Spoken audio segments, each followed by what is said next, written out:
8 अगस्त 1942 को महात्मा गांधी ने अंग्रेजों भारत छोड़ो तहरीक शुरू की। कायदे आजम ने हिमायत नहीं की क्योंकि वो समझते थे कि ये तहरीक सिर्फ कांग्रेस के मफाद में है और मुसलमानों के सियासी हकूक को नजरअंदाज कर देगी।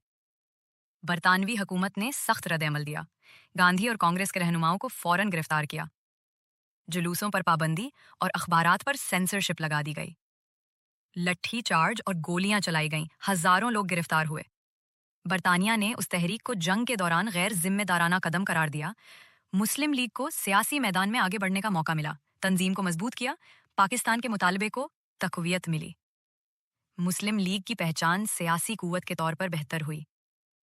1946 के इंतखाबात में बड़ी कामयाबी मिली और कयाम पाकिस्तान की राह हमवार हुई।